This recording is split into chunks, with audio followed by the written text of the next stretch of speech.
One very lovely December evening, when I and my girlfriends were 12, we decided to have a Christmas party.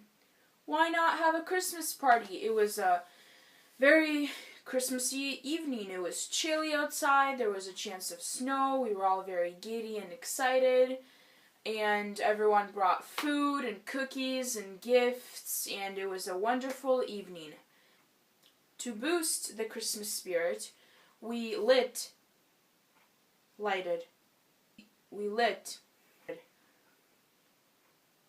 There was a candle burning. A candle of vanilla essence.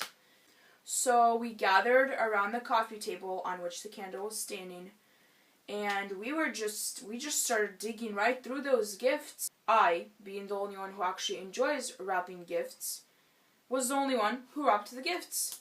Everyone else had gift bags with tissue paper. And so I'm rummaging through my gift, and I look up, and one of the tissue papers had floated onto the candle, and the candle had lit it on fire.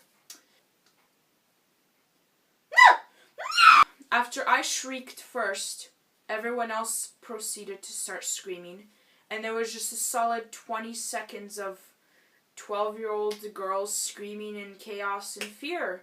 So I grabbed this ball of fiery tissue paper, and I wobbled over to the door with it in my hands, proceeding to shriek, and everyone else backing me up in my screaming. Right before I was going to toss it out the door, I had dropped it on the floor, which cued even more screaming, because now it was not only burning my hands and in the air, it was also burning the carpet that it landed on.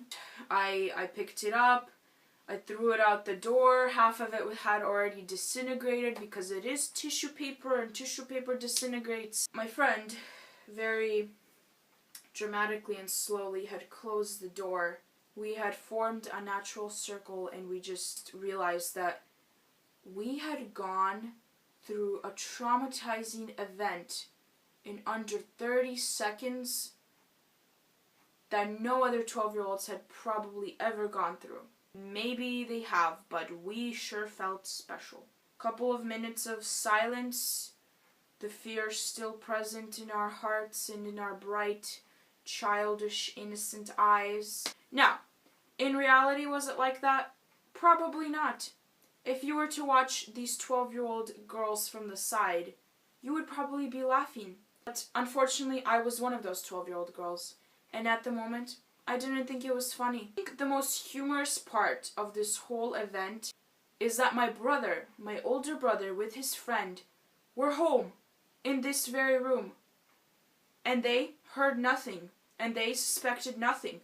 About 5 minutes after this event had traumatized us for the rest of our 12-year-old lives, my brother and his friend actually came out into the living room. And all of my girlfriends turned to look at me because they realized I was doomed. We were all doomed. If they heard us shrieking, they would ask what would happen. And eventually someone would see the circle of singed carpet near the doorway. And they didn't. They didn't ask at all.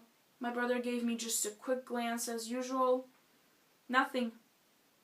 It was the most magnificent moment of our young lives, when we realized that we had not been caught.